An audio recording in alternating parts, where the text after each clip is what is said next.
Salut à vous, j'espère que vous allez très bien. Alors, c'est très connu que pendant l'été, tout le monde se manifeste littéralement, hein. Tout le monde profite des vacances, tout le monde enjoy. C'est où vous verrez des personnes faire des choses vraiment crazy. Des personnes voyagent pendant l'été, elles profitent des belles plages, des belles vues. Elles profitent littéralement de la vie. Mais qu'en est-il des réalités ou de la réalité d'un étudiant en PhD, que ce soit en début de PhD ou en fin de PhD? Alors, je vous présenterai une fois de plus de ma perspective. Bien sûr que cela changerait d'un étudiant à un autre. Mais quelles sont les réalités des étudiants en doctorat, en recherche dans ce sens?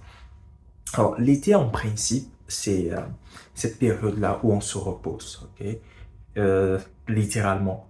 Mais tout dépend une fois de plus du workload que tu as, du workflow que tu as devant toi.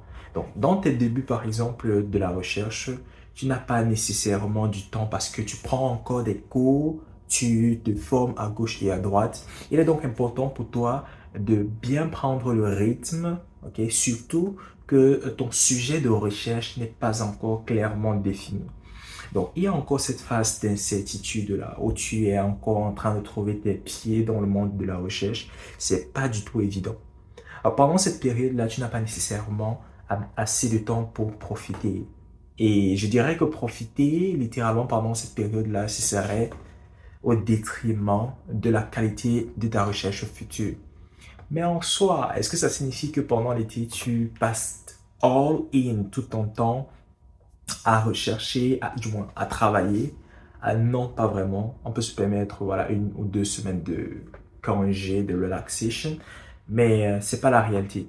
Donc, en soi, l'été, c'est la phase là où il y aura beaucoup de conférences, beaucoup d'événements. C'est pendant l'été que l'on organise des summer schools, des écoles d'été, une fois de plus. C'est pendant l'été qu'on organise des écoles d'été, qu'on organise des conférences sur des thématiques bien précises.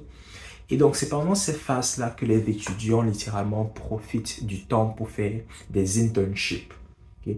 Même les étudiants en recherche font des internships, des stages, voilà.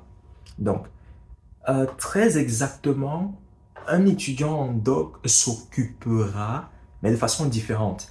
Il ne sera pas nécessairement derrière le code, dans la recherche, full-time, même s'il peut le faire. Mais ce sera plus s'investir dans des autres activités externes à côté de la recherche proprement dite.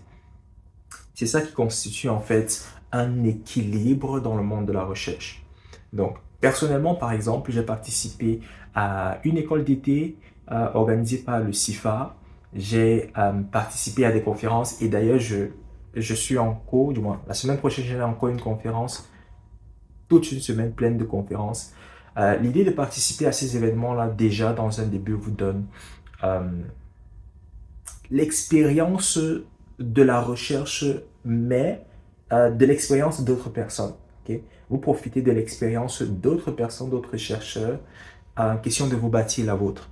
Vous participez à des conférences, vous apprenez comment ça se passe, présenter un papier, quels sont les challenges, mais plus important encore, vous connectez avec des personnes. Vous rencontrez de nouvelles personnes, vous partagez sur des projets, vous discutez, vous échangez. Voilà, vous bâtissez en fait un network pendant ces conférences, pendant ces différents événements. Ce qui est plus intéressant, c'est que vous allez dans des événements dont les centres d'intérêt sont communs aux vôtres. Donc, certainement que les personnes que vous trouverez là-bas sont des personnes qui connaissent de votre background, qui connaissent de votre sujet de recherche ou intérêt de recherche.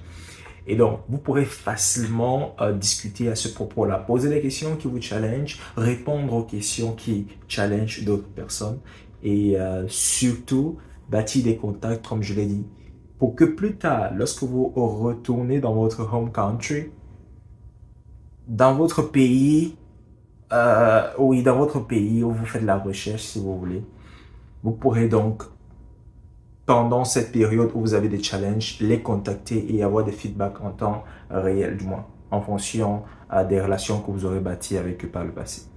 Donc, une fois de plus, c'était une vidéo juste de bavardage, méli-mélo. Non, c'est pas une vidéo de vlogging où je devais présenter, voilà, tout, les réalités, la vie d'un étudiant, non. Donc, je pense que ça pourrait varier une fois de plus, les expériences pourraient varier d'un pays à un autre pendant l'été. N'hésite pas à partager dans les commentaires si tu as une expérience différente, que tu sois en master ou en doctorat. Tant que tu es dans la recherche, je pense qu'on vit les mêmes situations. Donc, je vais te laisser ici. Mon nom c'est El Nathan Tioku. Sur la chaîne, on parle de technologie, d'intelligence artificielle principalement, de data science, éventuellement des études. Si tu es intéressé par ces différentes thématiques-là, n'hésite pas de t'abonner et surtout d'activer la cloche de notification pour ne pas manquer les prochaines vidéos. It's now, do it, and stay hungry. Peace.